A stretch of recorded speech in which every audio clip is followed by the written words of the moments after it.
na rotate niyan. At the same time, Moscow may SOD if ever. So yun yung pwedeng i-capitalize ng Aurora dito. Talagang patabain lang yung side lanes nila, hayaan lang na makapag-farm, tapos rotate yung tatlo, Baksha, Matilda, and Kimi. Mukhang ganun nga yung plano, guys. Pero tingnan natin, will Aurora finally close out this series? O iba yung plano ng Virtus Pro heading into this one. Let's see kung paano yung setup na gagawin for the side of Aurora Gaming. Of course, naku, sa top side, parang first blood na onto Badcat. Ang ganda ng plano for Aurora Gaming. Nagulat si Badcat dun. Nagamit yung Petrify, pero worth it naman dahil first blood para kay Badcat. Tapos may makukuha pang konting gold plate dito si Edward. And hindi lang naman din kasi yung ikalalamang ni Edward yung moment na nag-up si Badcat dito or Badcat, pwede niyang i-take advantage yun para i-freeze lang yung minion wave, mamain dito si Badcat. At the same time, pwede ding ma-delay yung Black Dragon form dun sa first turtle na sobrang kailangan pa naman ng Virtus Pro. Yun nga, yun ang medyo mahirap para sa side ng Virtus Pro. I'm not sure if naabutan niya yung XP cart dun sa may top side after niyang mamatay. Pero if not, kasi parang hindi siya abot ng level 4 kung hindi siya makakuha ng kill. So, lamang agad yung Aurora Gaming on towards that sequence. And this time around, parang parang na-delay nga. Hindi niya nga yata nakuha yung wala kang Black Dragon form ng level 1 turtle. Yun pa naman yung kailangan mo as a Virtus Pro. Zone sana kasi wala ka pang Fatal Link So yun sana yung pamalit mo sa Fatal Link. And ngayon, aggression from Aurora, mapipilitan mag-flicker dito si Bober. Wala ring mabubuhat.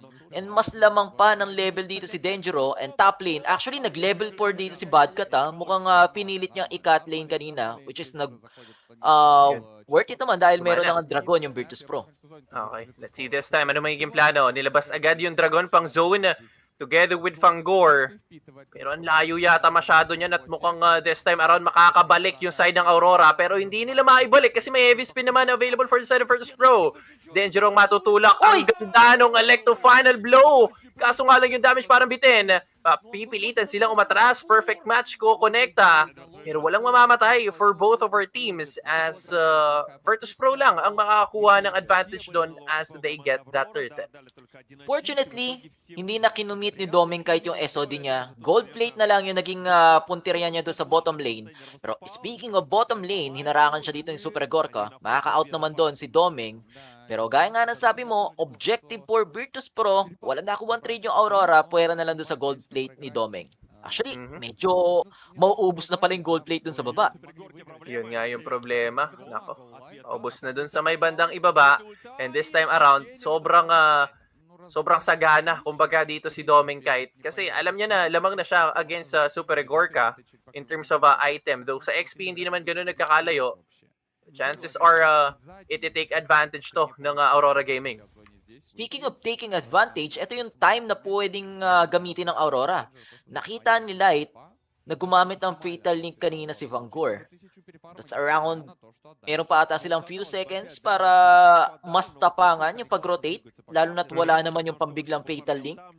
Pero ang problema kasi dito, yun nga sa team fight na nangyari dun sa turtle kanina, napilitang rumespo si Super Gorka para lang sana kumitil from Aurora. Kaso walang namatay sa Aurora, hindi pa kinailangan si Doming do. Imagine na kung 5v5 yung naging team fight na yon, may pre-hit from Doming, baka iba pa yung naging senaryo, pero bad cut na naman. Bad position onto the top lane. Naku po, nasusunod-sunod ng Aurora Gaming this time is Circling Eagle. Kaso nga lang, dun lang sa may bandang ibaba yun, hindi na rin i-force out pa ng Aurora Gaming kasi ang plano lang naman talaga nila i-depensahan since dun sa top side, yun yung gumagana para sa side ng Aurora. This time around transition para sa ating turtle. Babanggain agad ni Dangero, mukhang hindi. Siya pa yung mapapaangat, pero this time yung turtle nakuha again ng Virtus Pro sabay Fatal Links lang onto Dangero. Nilabas na yung Dragon. Ano magiging plano for the side of Aurora? Mukhang kanya-kanya muna. balik sa kanilang waves at si Edward tamang pindot lang konti dun sa plating sa may bandang gitna. 2-0. Medyo low kill count, pero leading pa rin naman yung Aurora. Gusto na nilang kunin yung torre dito sa baba. Dumidepensa naman sa Super Gorka, pero mukhang magkakaroon ng teamfight. Heavy spin na gamit na nga lang din ni Marl para lang palayuin yung Aurora.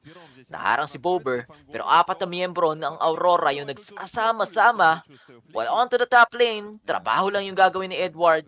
In terms of cutting wave, talagang mas lamang siya against sa Yuzong. Yun nga, I mean, in terms of mobility, yes, lamang yung Benedetta. And of course, in terms of possible escape, yun, lamang din siya. Pero teka lang, may SOD this time. Si Super Gorka yung kanilang main target. Makakatakas ba na? Kung wala kang takas, may Electro Final Blow. Kaso lang ang ganda ng Fatal Links. Ang problema, wala na yung damage dealer nila. Kaya naman mapapabagsak din si Fangor. Ang ganda ng rotation na pinapakita for Aurora Gaming at this game. Man, 3K gold lead, 4-0 so far yung ating game score. Wala kasing Purify Super Gorka, so sobrang vulnerable niya doon sa mga Circling Eagle, Petrify ni Edward, and yun naman talaga yung nakita natin na talagang denive in nila si Super Gorka. Onto this replay, di natin nakita to kung paano na First Blood, ayun, rather napita si Badcott.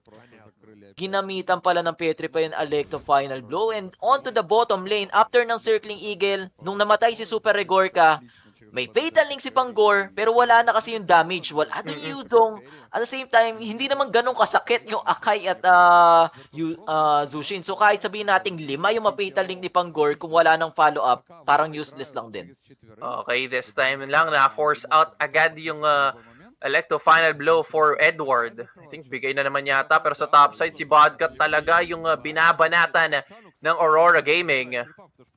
Nako, parang nakatatlong turtle yung side ng Virtus doon, pero still, lamang yung side ng Aurora Gaming Ginagalawan kasi sa mapa hindi naman nila pinipilit din sa turtle. Alam nila ang daming resources ng Virtus Pro. Merong heavy spin, yung Fatal Link, yung Crimson Beacon na kahit sabihin mong wala doon si Bodcat, wala yung Black Dragon form. Yung tatlong ultimate pa lang yon sa Virtus Pro, sobrang hirap na secure ng objective for Aurora. Middle lane, yun yung gusto nilang gawin ngayon. Na force mag-purify si Yue, so pwedeng maging angle to for Fangor, pero Petrify. Napilitan mag-Crimson Beacon dito si Bober. Si Light yung pwedeng maging target, pero nabuhat si Edward, and Edward is down. Wala ngayon yung explainer ng Aurora. Nako, si Edward pa yung nakuha dito for the side of Aurora Gaming. Either way, dahil doon actually parang bumaba nga agad yung kalamangan dito ng Aurora. Kanina nasa around 4-3. Ngayon halos 2,000 na lang yung kalamangan nila against Virtus Pro. Pero okay lang naman, wala pa namang objective na pwedeng kuhain. Pero this time na ako, si Bodcat na naman ang kanilang susubukan bigyan. Napalalim nga lang si Light. May guiding wind pa pwedeng gamitin, so safe lang din. Kaso si Dangeroman, parang babangga na anytime. Naku, si Domi yung kanilang makikita. Pasok ulit with the Tortoise Pusans. Naku, parang kulang sa damage yung side ng Aurora. Kailangan nila damage dito na Edward.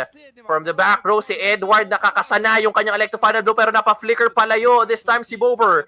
Pasok ulit. Naku, si Bober makakatakas pa rin at walang mamamatay. Pero si Super Gorka, may kita nila to. Hindi rin makahabol pa. Naku, mukhang makakaatras successfully yung side ng Aurora. Pero hindi, iba yung plano ng Virtus. Pasok ulit sila this time with the Fatal Links. Bagsak si Light and Dangero. Dalawa yung nabigyan na sa side ng Aurora. At naku, parang kamalas-malasan pang jungler yung napitas sa side ng Aurora. Pero wait lang, Petrify play. Bagsak kagad dito Super Gorka. Lord Angel na sana para sa Virtus Pro. Kaso nga lang, wala silang damage ngayon as Gary is down. So kahit papano, breathing time for Aurora. Mabubuhay na din si Dangero, pero Edward gagawa uli ng play. Yue yung makakuha ng kill. Electro Final Blow. And heavy spin na lang kay Marl, pero wala na nga damage dahil wala na si Bodcat, and ganun din si Super Gorka. And actually gusto pang kumuha ng kill ni Yue. Patay dito si Bober, kapalit ng buhay ni Domeng kahit, and maglo-lord yung Aurora. Kaya nilang mag-lord kahit wala si Domeng. Nako, parang kayang-kaya to, walang problema. Halos ubos rin naman yung tropahan ng Virtus Pro. So this time around, walang magiging eksena yung side ng Virtus Pro, and Aurora will secure this Lord. Mhm. So, hindi pwedeng magpabaya yung Aurora dito. Kahit sabihin natin nakuha nila yung Lord kanina, kamunti ka na naman silang ma-turn around ng Virtus Pro. Yung mga errors na gano'n, yung pwede i-capitalize ng Virtus Pro, yun nga lang, hindi nila napapanghawakan ng matagal. And Edward doing his job, finding Super Regorka kanina. Kasi kung hindi napit ang Super Regorka, 5v3 team fight yun. Possible na i-let go ng Aurora yung Lord.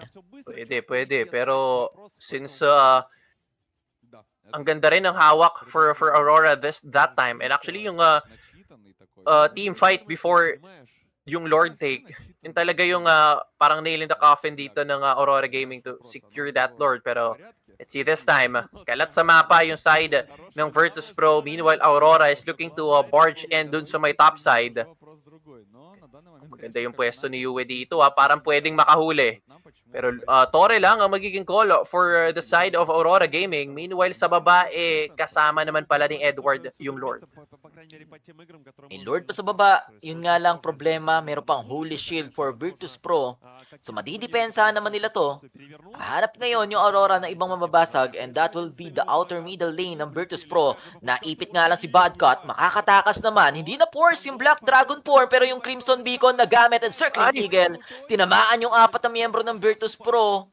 Pero walang namamatay sa parehong side. Dahil, for Virtus Pro, okay lang sa kanila as long buhay sa Super Regorka. And for Aurora, lagi silang nasasave ni Light pero hindi pa ata tapos yung team fight. Na force yung Purify onto the backline. Merong heavy spin na may ipit kay Edward pero nasa likod din si Denjuro. And problema to para sa Virtus Pro as Badcut will go down. Ganon din naman si Bober. Yung sanang makakadepensa na Virtus Pro pwede pang matapos dun lang sa first Lord na nakuha ng Aurora. Tatlo na lang yung natitirang di depensa. Wala pa naman minion wave. May artillery nga lang natira. And mukhang this is it. Game number 3. At 3-0 for Aurora mga sir.